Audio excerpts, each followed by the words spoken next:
Good morning all of you. ये electrical engineering first का chapter first का दूसरा पार्ट है। उसी को कंटिन्यूशन में करते हुए इससे पहले चैप्टर फर्स्ट में मैं मटेरियल्स और उसके क्लासिफिकेशन के बारे में बता चुकी हूँ। अब उसी से आगे बढ़ रहे हैं। उसके आगे टॉपिक है एटॉमिक स्ट्रक्चर के आधार पर क्लासिफिकेशन करना है हमें कंडक्टर, इंसुलेटर और सेमीकंडक्टर का। ठीक है, तो पहले हम एटॉमिक स्ट्रक्चर के बारे में जान लेते हैं। एटॉमिक स्ट्रक्चर क्या होता है? तो एटॉमिक स्ट्रक्चर जानने से पहले हमें पहले पता होगा कि एटम क्या होता है। एटम क्या होता है कि प्रत्येक पदार्थ यानी कि हर मटेरियल जो होता है छोटे छोटे कणों से, पार्टिकल्स से मिलकर बनता है, जिसे एटम कहते हैं।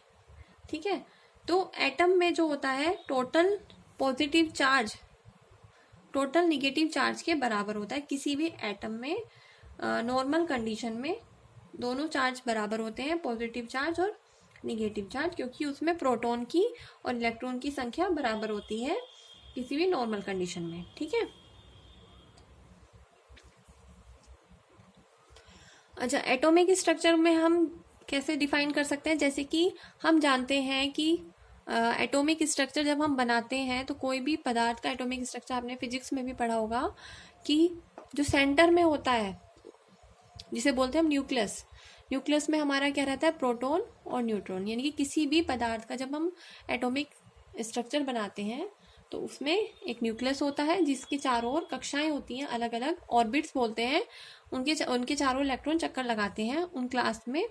तो न्यूक्लियस में रहता है प्रोटॉन और न्यूट्रॉन, और उसके बाद जितनी भी कक्षाएं होती हैं, जैसे कि यहाँ पे 2, 3 कितनी भी कक्षाएं हैं, जिसमें हम फर्स्ट वाले ऑर्बिट को हम के बोलते हैं। फर्स्ट ऑर्बिट को के बोलते हैं, सेकंड को एल बोलते हैं, थर्ड को एम बोलते हैं। इसी तरह जो फोर्थ होता है उसके बाद उसको हम एन बोलते हैं। ठीक है, तो हम के एल एम एन से रिप्रेजेंट करते हैं किसी भी ऑर्बिट्स को। ठीक है, तो एक हमारा नियम था, आपने पढ़ा होगा कि किसी भी जब हम ऑर्बिट में इलेक्ट्रॉन का डिस्ट्रीब्यूशन करते हैं वो हम 2n² के अनुसार करते हैं। यानी कि पहला ऑर्बिट है के, तो के में 2 × 1 का स्क्वायर कितना हुआ? 2। यानी कि के में मैक्सिमम कितने इलेक्ट्रॉन रह सकते हैं? 2।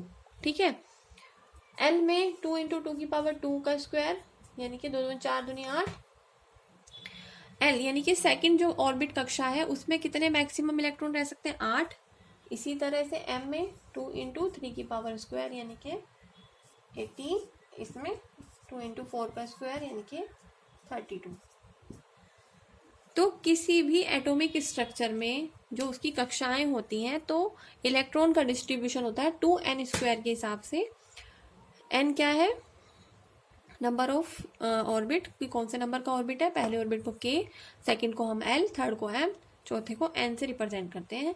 ये यहाँ पे केवल एक समझने के लिए है, बाकी ये फिजिक्स में आप लोग पढ़ चुके हो, बेसिक है। ठीक है, ये एक तरह से रिवीजन समझो आपको एटॉमिक स्ट्रक्चर याद दिलाने के लिए, क्योंकि अब आपका जो टॉपिक है वो शुरू होगा अब कि एटॉमिक स्ट्रक्चर के आधार पे आपको डिवाइड करना है कंडक्टर, इंसुलेटर, सेमीकंडक्टर कितने प्रकार की कैसे होते हैं, कैसे हम डिसाइड करते हैं, वो अब आपको पढ़ना है। तो ये मैंने आपको रिविजन के लिए एक बार थोड़ा सा बता दिया कि एटॉमिक स्ट्रक्चर क्या होता है। अब हम देखते हैं कि क्लासिफिकेशन करेंगे कैसे होता है। एक चीज मैं और बता दूं, यहाँ पे जो सबसे लास्ट वाला ऑर्बिट होता है उसमें जो इलेक्ट्रॉन होते हैं सबसे लास्ट वाले में, उसको हम बोलते हैं वैलेंस इलेक्ट्रॉन। ठीक है, जो सबसे लास्ट होगा। जरूरी नहीं है कि यहाँ पे 4 कक्षाएं हैं तो सब में 4 ही होंगी, किसी में लास्ट सेकंड पे हो जाएगा, किसी में थर्ड पे हो जाएगा। सबका परमाणु क्रमांक होता है, एटॉमिक नंबर, उसके आधार पर हम बनाते हैं ये। तो जो लास्ट वाला होगा, जिसका भी होगा ऑर्बिट, लास्ट वाले ऑर्बिट में जो नंबर ऑफ इलेक्ट्रॉन्स होते हैं उन्हें हम बोलते हैं वैलेंस इलेक्ट्रॉन। ठीक है, और जब उसी पर एक्सटर्नल हम कोई फोर्स लगा देते हैं और हम उसे न्यूक्लियस से अलग करना चाहें इलेक्ट्रॉन को एक्सटर्नल फोर्स लगाकर, तो वही इलेक्ट्रॉन हमारा जब फ्री हो जाएगा तो वो हमारा फ्री इलेक्ट्रॉन कहलाएगा। ठीक है, अब है हमारा classification of electrical engineering materials based on the atomic structure. यानी कि हम इलेक्ट्रिकल इंजीनियरिंग मटेरियल्स को एटॉमिक स्ट्रक्चर के आधार पर किस प्रकार से क्लासिफाई कर सकते हैं। तो पहला है हमारा सिंगल वैलेंट मटेरियल, यानी कि जिसमें वैलेंस इलेक्ट्रॉन की संख्या 1 हो, वो कहलाएगा सिंगल वैलेंट मटेरियल। ठीक है, ऐसे कौन कौन से आते हैं? एग्जाम्पल है उनके कॉपर, सोडियम, लिथियम, चांदी यानी कि सिल्वर, गोल्ड। ठीक है, तो आपको जब लिखना होगा अपने नोटबुक में आप लिख लेंगे, पहले हेडिंग डालेंगे classification of electrical engineering materials based on the atomic structure. First लिखेंगे सिंगल वैलेंट, यानी कि ऐसे मटेरियल्स जिनमें वैलेंस इलेक्ट्रॉन की संख्या एक हो, सिंगल वैलेंट मटेरियल कहलाते हैं। फिर एग्जाम्पल में ये लिख लेंगे। फिर एक एग्जाम्पल को मैं आपको डिफाइन करके बता देती हूँ, जैसे कि कॉपर। कॉपर का परमाणु क्रमांक होता है 29, ठीक है। तो पहले 29 को हम 2n² के हिसाब से लिख लेंगे। पहली कक्षा में 2, सेकंड में 8, थर्ड में 18, फोर्थ में 1, ऐसे ही आएगा। K L M N 4 कक्षाएं मैंने भी बताई। तो K में पहले में 2 रह सकते हैं, 2 8, सेकंड में 18, तो हो गया 29, ठीक है। यानी कि लास्ट वाले इलेक्ट्रॉन कितना है, सिंगल ही, तो ये सिंगल वैलेंट का एग्जाम्पल है। ओके, ठीक है।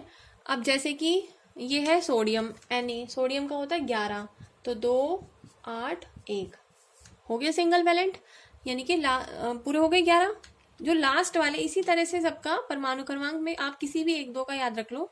जैसे कॉपर का मैंने बता दिया, सोडियम का बताया, तो सिंगल वैलेंट मतलब जिसमें 1 हो। तो अब मैंने ये बनाया, पहले वाले में 2 इलेक्ट्रॉन दिखा दिए, फिर दूसरी कक्षा बनाई जिसमें 8 है, ये आप काउंट करें 8। थर्ड वाले में 18, ये मैंने कॉपर के लिए बनाया तो 18। फोर्थ वाले में 1 ही बनाया है, यानी कि ये हो गया, हमारा वैलेंस इलेक्ट्रॉन 1, ठीक है। तो सिंगल वैलेंट इलेक्ट्रॉन ये हमारे रिच कंडक्टर होते हैं, क्योंकि हमें क्लासिफाइड करना है। तो सिंगल वैलेंट इलेक्ट्रॉन ये हमारे सारे के सारे रिच कंडक्टर्स होते हैं, ठीक है, रिच कंडक्टर्स। अब आता है सेकंड, डाईवैलेंट। सेकंड है डाईवैलेंट। डाईवैलेंट यानी कि जिसमें वैलेंस इलेक्ट्रॉन की संख्या 2 होती है, वो हमारे कहलाते हैं डाईवैलेंट मटेरियल, ठीक है। जैसे कि magnesium, iron, cobalt, nickel, zinc आदि। जैसे मैग्नीशियम का कितना हुआ 12, तो इसको हम लिख सकते हैं 2 8 2, तो वैलेंस इलेक्ट्रॉन कितने हो गए 2। अब लास्ट वाले में 2 हो गए, अंदर 2 8, ये हटा देंगे थर्ड वाली हम इसमें, ठीक है।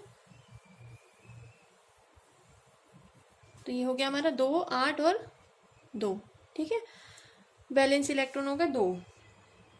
ये वाले हमारे डाईवैलेंट होते हैं, कहलाते हैं हमारे जर्नल कंडक्टर। वो पहले रिच कंडक्टर थे, ये वाले हैं हमारे जर्नल कंडक्टर।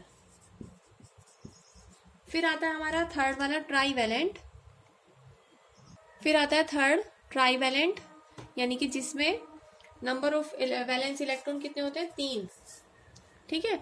जैसे कि एल्युमिनियम, बोरोन। एल्युमिनियम का होता है 13, तो 13 को हम लिख सकते हैं 2 8 3। बोरोन का होता है 5, यानी कि 2 3, सब में 3 हो गए।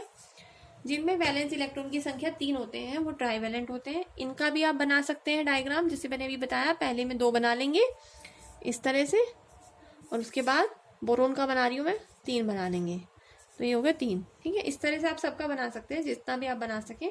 तो ट्राईवैलेंट वाले कहलाते हैं हमारे पुअर कंडक्टर। आपको तो ये बताना है सारे सिंगल से शुरू करा हमने, सिंगल वैलेंट, डुअल वैलेंट, यानी कि अगर एक वैलेंस इलेक्ट्रॉन हो तो वो रिच कंडक्टर होगा, 2 वैलेंस इलेक्ट्रॉन हो तो वो जर्नल कंडक्टर होगा, अब 3 होंगे तो पुअर कंडक्टर होगा। अब इसी तरह से हमारा फोर्थ आएगा टेट्रावैलेंट। 4 है टेट्रावैलेंट, जिसके वैलेंस इलेक्ट्रॉन 4 होंगे। जैसे कि कार्बन का 6 होता है, तो 2 और 4, इस तरह से 4 हो गए। सिलिकॉन, जर्मेनियम और एंटीमनी। तो ये वाले जो टेट्रावैलेंट वाले होते हैं ये हमारे कहलाते हैं सेमीकंडक्टर्स, ठीक है। इन्हें हम बोलते हैं सेमीकंडक्टर्स। फिर आता है फिफ्थ पेंटावैलेंट। पेंटावैलेंट जो होते हैं, पेंटावैलेंट में आते हैं जिसमें वैलेंस इलेक्ट्रॉन की संख्या 5 होती है, जैसे कि फॉस्फोरस, एंटीमनी, आर्सेनिक। ये वाले कहलाते हैं हमारे पुअर सेमीकंडक्टर। 6 आता है हमारा हेक्सावैलेंट, जिसमें वैलेंस इलेक्ट्रॉन की संख्या 6 होती है, वो हेक्सावैलेंट कहलाते हैं। जैसे कि सल्फर, सेलेनियम, ये वाले मटेरियल्स हमारे इंसुलेटिंग मटेरियल्स कहलाते हैं। 7th आता है हमारा हेप्टावैलेंट, जिसमें वैलेंस इलेक्ट्रॉन की संख्या 7 होती है, ये वाले हमारे कहलाते हैं रिच इंसुलेटिंग मटेरियल जैसे कि फ्लोरीन, क्लोरीन, ब्रोमीन और आयोडीन। ठीक है, अब हमारा ये लास्ट है, ये है हमारा जीरो वैलेंट। अब इसी में कंफ्यूजन रहता है, जैसे कि अभी हमने सारे पढ़े, सिंगल वैलेंट तो single electron, valence electron, divalent तो डाई, तो हमें लगता है कि जीरो वैलेंट है तो ये जीरो वैलेंस इलेक्ट्रॉन होंगे, जबकि ऐसा नहीं है, वैलेंस इलेक्ट्रॉन जीरो नहीं होंगे, इसमें वैलेंस इलेक्ट्रॉन होंगे 8। ठीक है, तो नंबर ऑफ वैलेंस इलेक्ट्रॉन 8 होते हैं, तो वो कहलाता है हमारा जीरो वैलेंट, यानी कि जैसे कि जो हमारी इनर्ट गैसेस होती हैं, एक्रिय गैसेस, एक्रिय गैस बोलते हैं हम, निष्क्रिय गैसेस, अक्रिय गैसेस, जैसे हीलियम, नियोन, आर्गन, ये हमारे क्या कहलाते हैं, इनर्ट गैसेस वाले जीरो वैलेंट। ठीक है, तो ये हमारा क्लासिफिकेशन पूरा हो गया इलेक्ट्रिकल इंजीनियरिंग मटेरियल्स का। आपका चैप्टर फर्स्ट कंप्लीट है, आप इसको नोट कर लीजिए अच्छे से, जो मैंने बताया है उसको आप कॉपी में नोट कर लीजिए। और अब मैं इसके बाद नेक्स्ट वीडियो आपको अपलोड करूँगी चैप्टर सेकंड की। Thank you so much.